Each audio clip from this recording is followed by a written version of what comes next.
Hi, ഇന്ന് ഞാനൊരു ആമ്പൽ അൺബോക്സ് ചെയ്യുന്ന വീഡിയോ കണ്ടിടുന്നത്. എൻ്റെ വീഡിയോസ് കണ്ടിട്ടുള്ളവർക്ക് അറിയാൻ പറ്റും, ഞാൻ അതിൻ്റെ അകത്തൊരു വയലറ്റ് കളറിലെ ആമ്പലിൻ്റെയും പിങ്ക് കളറിലെ ആമ്പലിൻ്റെയൊക്കെ ഫോട്ടോ ഇട്ടിട്ടുണ്ട്. അതൊക്കെ ഞാൻ വാങ്ങിച്ചത് ഫേസ്ബുക്കിലെ മാർക്കറ്റ് പ്ലേസിൽ നിന്നാണ് കേട്ടോ. പറഞ്ഞിട്ടുണ്ട് പല വീഡിയോയിലും ഞാൻ കുറേ ചെടികൾ ഫേസ്ബുക്ക് മാർക്കറ്റ് പ്ലേസിൽ നിന്ന് വാങ്ങിച്ചിട്ടുണ്ടെന്ന്. അപ്പോൾ അതിൻ്റെ അകത്ത് വെച്ചാൽ നമുക്ക് റേറ്റൊക്കെ കമ്പയർ ചെയ്യാൻ പറ്റും, അഫോർഡബിൾ റേറ്റിലായിരിക്കും കിട്ടുന്നത്. അപ്പോൾ ഞാൻ അന്ന് വാങ്ങിച്ച ആളുടെ നിന്ന് തന്നെയാണ് ഇത് വാങ്ങിച്ചത്. അതിന് കാരണമുണ്ട്. അന്ന് എനിക്ക് കിട്ടിയ പ്ലാന്റ് തന്നെ നല്ല വലിയ പ്ലാന്റ് ആയിരുന്നു, ഹെൽത്തി ആയിരുന്നു, ബഡ്സൊക്കെ വരാൻ തുടങ്ങിയ പ്ലാന്റ് ആയിരുന്നു. അതുപോലെ തന്നെയാണ് ഇതും. അപ്പോൾ ഞാൻ അമ്പൽ വീണ്ടും മേടിക്കണം എന്ന് വിചാരിച്ച് ആളുടെ ഐഡി തപ്പി കയറിയപ്പോൾ മഞ്ഞ അമ്പൽ സെയിലിനിട്ടിട്ടുണ്ടായിരുന്നു. അങ്ങനെ ഞാനത് വാങ്ങിച്ചത്. അപ്പം ഇതിൻ്റെ പാക്കിംഗ് ഒക്കെ സൂപ്പറാണ്. എനിക്ക് തിങ്കളാഴ്ച വെച്ചിട്ട് ബുധനാഴ്ചയാണ് ഇതിൻ്റെ കയ്യിൽ കിട്ടുന്നത്. ശരിക്കും ഒരു വാട്ടോ കാര്യങ്ങളോ ഒന്നുമില്ല. ആകെ ഒരു ഇല ഒടിഞ്ഞിട്ടുണ്ടായിരുന്നു, വേറെ ഒരു പ്രശ്നമില്ല.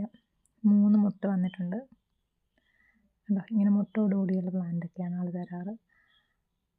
അപ്പം ഇനി ഇതിൻ്റെ ബാക്കി, അതായത് ഇത് നടുന്നത് എങ്ങനെ നടണം, എന്തൊക്കെ ചേർക്കണം എന്നുള്ള വീഡിയോസൊക്കെ ബാക്കിൽ വരുന്നുണ്ട്. അപ്പോൾ എല്ലാവരും സബ്സ്ക്രൈബ് ചെയ്ത് വെയിറ്റ് ചെയ്തിരിക്കുക. ഇതിൻ്റെ ഫോട്ടോ ഞാൻ ആഡ് ചെയ്യുന്നുണ്ട്.